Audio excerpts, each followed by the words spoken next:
എല്ലാവർക്കും നമസ്കാരം. മേക്ക് സ്റ്റുഡിയോയിലേക്ക് സ്വാഗതം. അപ്പോൾ സീസണിലെ 4ാം മത്സരത്തിന് ഇറങ്ങാൻ പോവുകയാണ് റോയൽ ചലഞ്ചേഴ്സ് ബംഗളൂരു. കരുത്തരുടെ പോരാട്ടത്തിൽ ചിന്നസ്വാമി സ്റ്റേഡിയത്തിൽ സ്വന്തം മൈതാനത്ത് ലക്നൗ സൂപ്പർ ജയൻസാണ് RCBയുടെ എതിരാളികൾ. സീസണിൽ 4ാമത്തെ മത്സരമാണ് RCBയുടേതെങ്കിൽ 3ാം പോരാട്ടത്തിനാണ് ലക്നൗ ഇറങ്ങുന്നത്. കഴിഞ്ഞ മത്സരത്തിൽ ഇതേ മൈതാനത്ത് സ്വന്തം ഹോം മാച്ചിൽ കൊൽക്കത്ത നൈറ്റ് റൈഡേഴ്സിനോട് RCB പരാജയപ്പെട്ടിരുന്നു. നിലവിൽ 3 കളിയിൽ നിന്ന് ഒരു വിജയം മാത്രമുള്ള RCB 2 പോയിൻറ്റുമായി പോയിൻ്റ് പട്ടികയിൽ 6ാം സ്ഥാനത്താണ്. ലക്നൗ സൂപ്പർ ജയൻസിന് 2 മത്സരങ്ങൾ കളിച്ചപ്പോൾ ഒരു വിജയവും ഒരു തോൽവിയുമുണ്ട്. സോ സീസൺ വളരെ ഇൻകൺസിസ്റ്റൻ്റ്, ഒരു ബാലൻസ് ഇല്ലാതെ തുടങ്ങിയ 2 ടീമുകളാണ് മുഖാമുഖം വരാൻ പോകുന്നത്.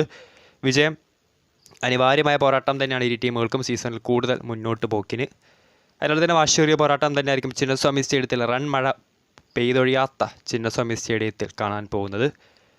ഹെഡ് ടു ഹെഡ് കണക്ക് നോക്കുകയാണെങ്കിൽ നമുക്കറിയാം, ലക്നൗ സൂപ്പർ ജയൻസ് പുതിയ ഫ്രാഞ്ചൈസിയാണ്. 4 തവണയാണ് RCB ലക്നൗ പോരാട്ടം IPL വന്നിട്ടുള്ളത്. 3 തവണ RCBക്കായിരുന്നു വിജയം, ഒരു തവണ മാത്രമാണ് RCB ലക്നൗവിന് കീഴടക്കാൻ സാധിച്ചത്. കഴിഞ്ഞ സീസണിലായിരുന്നു എന്നതാണ് ഏറ്റവും വലിയ ശ്രദ്ധേയം.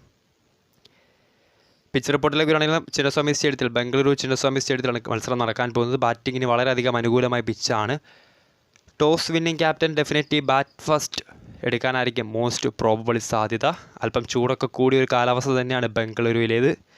ഹോം ടീമിന് അത്യാവശ്യം നല്ല അഡ്വാൻറ്റേജും ലഭിക്കാൻ സാധ്യതയുണ്ട്. കഴിഞ്ഞ മത്സരത്തിൽ കൊൽക്കത്ത നൈറ്റ് റൈഡേഴ്സിനെതിരെ RCB ആയിരുന്നു ഫസ്റ്റ് ബാറ്റ് ചെയ്തത്. പക്ഷേ അന്ന് മത്സരത്തിൽ കൊൽക്കത്ത നൈറ്റ് റൈഡേഴ്സ് RCB പരാജയപ്പെട്ടിരുന്നു. മത്സരത്തിൽ നിന്ന് എടുത്ത് നിന്ന RCBയുടെ പരാജയത്തിൽ ഏറ്റവും പ്രധാനപ്പെട്ട പങ്കെന്ന് പറയുന്നത് ബോളർമാരുടെ ആ ഒരു സ്ഥിരതയില്ലാത്ത പ്രകടനം തന്നെയായിരുന്നു. അത് അടുത്ത മത്സരത്തിലും ആവർത്തിക്കുകയാണെങ്കിൽ ഡെഫിനറ്റ്ലി ഹോം മൈതാനം വീണ്ടും RCBയുടെ ശവപ്പറമ്പായി മാറും. പ്രോബബിൾ സ്ക്വാഡിലേക്ക് വരികയാണെങ്കിൽ RCB Kohli, Faf du Plessis, Rajat Patidar, Glenn Maxwell, Anuj Rawat, Dinesh Karthik, Karan Sharma. ഒപ്പം കഴിഞ്ഞ 3 മത്സരങ്ങളിലും RCBക്ക് സ്റ്റാർട്ട് കിട്ടാതിരുന്ന റീസ് ടോപ്ലി, ലോക്കി ഫെർഗൂസൺ എന്നീ 2 പുതിയ താരങ്ങൾ ടീമിലേക്ക് ഇടം കിട്ടിയേക്കും. വൈശാഖ് വിജയകുമാർ, അദ്ദേഹം ഒരു കഴിഞ്ഞ മത്സരത്തിൽ ഇമ്പാക്ട് പ്ലെയറായിട്ട് വന്നിട്ട് അത്യാവശ്യം മികച്ച പ്രകടനം പുറത്തെടുത്തു. അദ്ദേഹം നാളെ 11ലേക്ക് എത്താനുള്ള സാധ്യതയുണ്ട്. Yash Dayal എന്നിങ്ങനെയായിരിക്കും RCBയുടെ playing 11.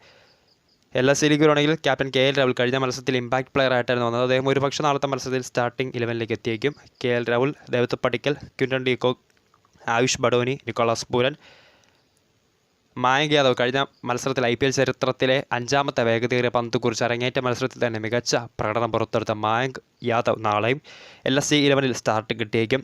Krunal Pandya, Mohsin Khan, Amit Mishra, Naveen ul Haq, Marcus Stoinis എന്നിങ്ങനെയായിരിക്കും LSCയുടെ പ്രോബബിൾ പ്ലേയിങ് 11. സോ വിജയം അനിവാര്യമായ 2 ടീമുകൾ തന്നെയാണ് ചിന്നസ്വാമി സ്റ്റേഡിയത്തിൽ റൺമഴ പെയ്തൊഴിയാത്ത ബാംഗ്ലൂരിൻ്റെ മണ്ണിൽ ഇറങ്ങാൻ പോകുന്നത്. വാശിയേറിയ പോരാട്ടം തന്നെ ആരാധകർക്ക് പ്രതീക്ഷിക്കാം.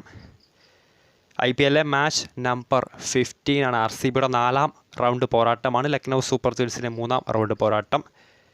പിച്ച് റിപ്പോർട്ട് നേരത്തെ പറഞ്ഞ പോലെ തന്നെ ഹൈ സ്കോറിംഗ് വെന്യൂ തന്നെയാണ് ചിന്നസ്വാമി സ്റ്റേഡിയം. അല്പം ചൂട് കൂടിയ കാലാവസ്ഥ ഹോം ടീമിന് വളരെയധികം അഡ്വാൻറ്റേജ് ആവാനുള്ള സാധ്യതയുണ്ട്.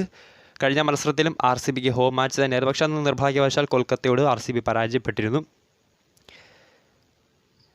വീഡിയോ ഇഷ്ടപ്പെട്ടാൽ ലൈക്ക് ചെയ്യുക, ഷെയർ ചെയ്യുക. കൂടുതൽ വാർത്തകൾക്കായി ചാനൽ സബ്സ്ക്രൈബ് ചെയ്യുക.